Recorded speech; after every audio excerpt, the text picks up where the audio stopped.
Bonjour. Alors je suis allé voir Barbie. J'avais tout lu et son contraire sur ce film, mais surtout que c'était un film très woke, féministe 3.0, plein d'inclusivité, de bons sentiments, sur lequel d'ailleurs la droite conservatrice américaine notamment s'était déchaînée. Il y avait des féministes aussi qui l'avaient trouvé évidemment patriarcal. Et pour ma part, j'ai trouvé qu'il y avait moyen de se frayer un troisième chemin. Un chemin qui critique un peu tout le monde, wokisme, sexisme et autres caricatures. Mais pour ça, il fallait dépasser la lecture de la team premier degré, d'où qu'elle vienne, ce qui n'est pas facile tous les jours.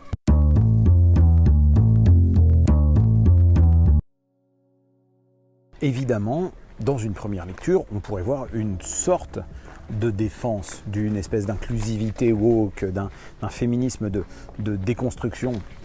Tiens, on va se poser là. Regardez les critiques de la droite conservatrice si vous voulez voir ça. Mais en vérité, il faut se rappeler que c'est un film humoristique, donc qui est plein de second degré. Et sous cet angle, ça m'apparaît clair que même ce féminisme ultra moderne est caricaturé. Regardez, Barbie vit dans un monde exemplaire de ce plan-là, un monde diversitaire où il y a des Barbies stéréotypées, mais aussi des Barbies racisées, des Barbies en fauteuil, des Barbies en surpoids. C'est un monde ultra féminin, avec des mecs qui en sont réduits à la caricature, bêtes, musclés, et qui ne pensent qu'à la plage, et se mettent bêtement en concurrence les uns avec les autres, et ne vivent que pour que les filles les regardent. T'as qu'à passer. Trop cool. Et comment ne pas voir là une caricature? Évidemment que c'en est une. C'est pas un monde idéal. Ce monde, entre guillemets, féministe parfait, a aucune aspérité, aucune profondeur, et dès que Barbie se pose des questions profondes, tout foire. Ça vous arrive de penser à la mort? Non.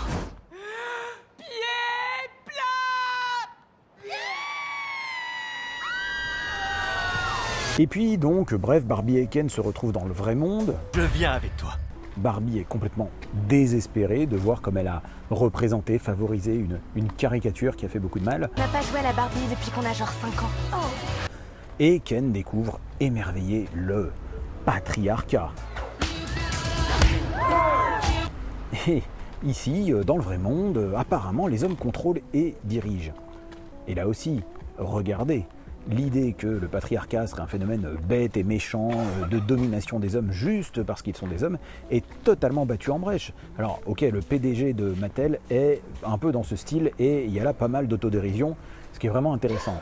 Mais par contre, quand Ken essaye de postuler partout juste parce qu'il est un homme, eh ben ça marche pas. Non, je ne vous laisserai pas faire rien qu'une appendicectomie. Mais je suis un homme. Pas un médecin. Je peux parler à un médecin? C'est ce que vous êtes en train de faire. Je veux un stylo qui fait clic. Non. Et un truc qui coupe. Non. Ah, le Appelez voilà. la sécurité. Docteur! Et oui, il semble que dans ce monde, il ne suffit pas d'être un homme, il faut aussi avoir des compétences. Mais bon, bref, Ken adore quand même l'idée et il importe l'idée du patriarcat à Barbieland pour en faire une sorte de Kenland revanchard où les filles deviennent bêtes et adorent servir les hommes qui, eux, adorent la bière, les chevaux et se vanter de leur geekerie. Jusqu'à ce que, grâce à une humaine, bien au fait de la vraie vie et de l'oppression, on tienne aux Barbies, devenues décérébrées sous l'effet du patriarcat, un discours simpliste sur la situation de la femme, et en quelques phrases les déconstruit instantanément, et hop, elles reprennent le pouvoir. Alors, là aussi les amis, c'est très premier degré d'y voir une célébration de la déconstruction. Justement, c'est caricatural. Imaginez que des personnes en situation de domination, au point d'y être complètement devenues aveugles, vont s'éveiller d'un coup, en 2 phrases. Est-ce que c'est pas justement la critique de cette idée, au demeurant inefficace, de cette idée qu'il suffirait de formuler la construction sociale pour qu'elle se déconstruise, de formuler la déconstruction pour qu'elle devienne effective, comme par magie. La Barbie qui glousse, hystérique, que tenir un discours de déconstruction permet de tout déconstruire, ça devrait nous attirer l'œil. C'est pas parce qu'on a dit à ces femmes « Ah oui, c'est terrible quand même, tu as des injonctions paradoxales, il faut pas que tu sois trop bien habillé, sinon tu passes pour une... il faut pas que tu sois trop mal habillé parce que sinon... » Et hop, elle ouvre les yeux. Bref, il y aurait 1000 exemples à donner, mais essayez de voir ce film aussi comme un film qui cherche à faire rire et ça vous donnera un angle de vue intéressant et plus clair.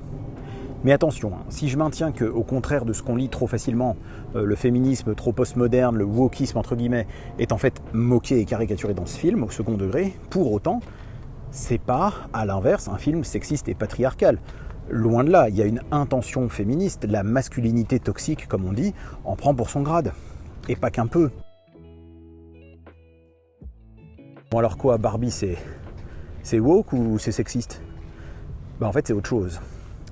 Moi je trouve que ce qu'on voit dans ce film, c'est un regard sur la société actuelle dans laquelle, souvent, les hommes sont un peu perdus, un peu largués, à l'image de Ken. Parce que autant un féminisme qui disait peu importe ton sexe, on devrait considérer tout le monde pareil, rien de supérieur ou d'inférieur, on se fiche de ce qu'il y a à l'intérieur de ton slip, quand pour le coup, dans le film, il n'y a rien à l'intérieur de leur slip, ça pourrait encore être audible, laisser une place. Mais face à ce féminisme qui est allé un cran plus loin en disant qu'il faut faire taire, faire table rase, réduire un peu l'oppresseur à la caricature qu'il est, et d'un seul coup, les mecs, ça les dépasse. Et ça entraîne une sorte de réaction, un peu réflexe comme ça, de renforcement du comportement initial. Une réaction qui vise à pousser un peu plus loin la logique de concurrence de pouvoir. Et donc si vous voulez la vision du monde un peu woke entre guillemets du début du film, c'est une vision post-révolutionnaire. Ken est réduit au rôle de l'ancien oppresseur qu'on caricature comme ayant été absurde, sans pouvoir, très stéréotypé, avec des femmes diverses et pleines de pouvoir. Et pour reprendre un peu de pouvoir, pour reprendre un peu de contrôle dans un monde dont il sent qu'on le dépossède, il devient encore plus caricatural, revanchard, et il prend cette espèce de chemin guerrier. Et au final, c'est pas plus agréable. Et c'est bien quand le discours égalitaire devient revanchard qu'il entraîne une escalade de revanche. Ce que nous laisse penser la fin du film, c'est qu'il faut définir autrement, finalement, surtout la masculinité. La féminité a pris pour elle le message initial de Barbie. On le voit bien d'ailleurs au travers de la représentation un peu héroïque du personnage de la vieille créatrice de Barbie, qui voulait cela pour les petites filles, les 1000 expressions de la féminité, pas seulement dans la maternité ou dans la maison, la diversité des féminités. Et il est temps, semble-t-on nous dire, que les hommes ne soient pas contraints à être soit le Alan qui tente d'être un allié, pas sexy, qui s'affaiblit aux yeux des hommes comme des femmes. D'ailleurs, il les abandonne dès qu'il fait une démonstration de force et aucun regard de séduction ne se pose jamais sur lui. Ou alors d'être un macho revanchard et caricatural. Et plutôt que de rester dans une de ces deux positions absolument intenables d'un allié, ce qui consiste surtout à s'effacer, ou d'un revanchard sexiste, peut-être serait-il temps, semble-t-on nous dire, d'inventer une manière d'être également les co-constructeurs du monde, chacun à sa manière et pas dans une logique d'opposition. Et c'est la morale de l'histoire, finalement. Ce personnage de Ken, complètement largué, qui s'excuse, et à qui Barbie dit en somme de trouver sa voie, et qui dit mais qui ne peut pas trouver sa voie, il ne peut pas être lui, puisque c'est Barbie et Ken. Je sais pas qui je suis sans toi. Tu es Ken. Mais c'est Barbie et Ken.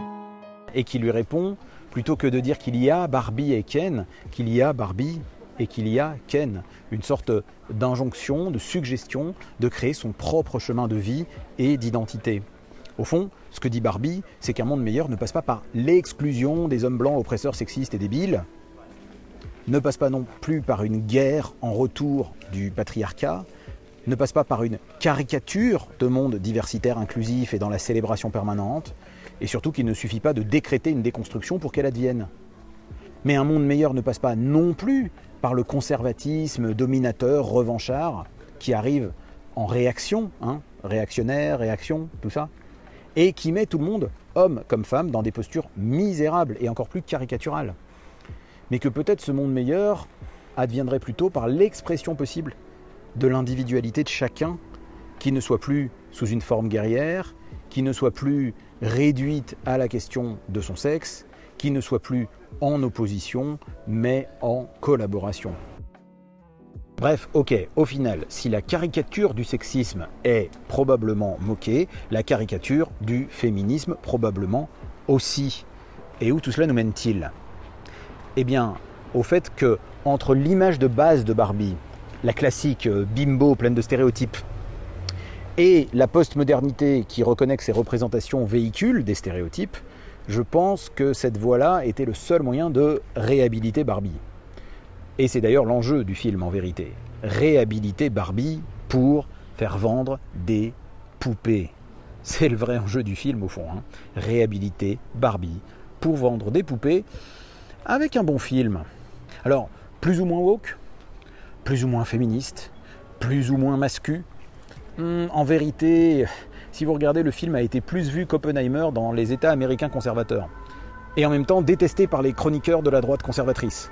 Vanté par certains féministes. Houspillé par d'autres qui voient qu'un espèce de féminisme washing pour rattraper l'image de celle qui a représenté l'image même du stéréotype. Eh bien, peut-être que tout cela nous dit qu'il y a plusieurs niveaux de lecture. Et plusieurs niveaux de lecture possibles, l'air de rien, c'est exactement et précisément ce qui fait les bons films. Alors moi, j'aurais tendance à vous dire, allez le voir. Allez le voir, honnêtement, parce que c'est un bon film, parce que c'est marrant comme tout. Mais n'oubliez pas qu'avant d'être un film porteur d'idées, c'est un film produit par Mattel, qui est tout à fait remarquable sur ce coup, en osant l'autodérision, en permettant un film à plusieurs niveaux de lecture, en permettant des débats et puis en nous faisant passer un moment marrant. Allez-y, en n'oubliant pas que tout ça est une page de pub, une très maligne, fine, drôle, esthétique page de pub, mais quand même une page de pub. Et en été, ça fait pas de mal.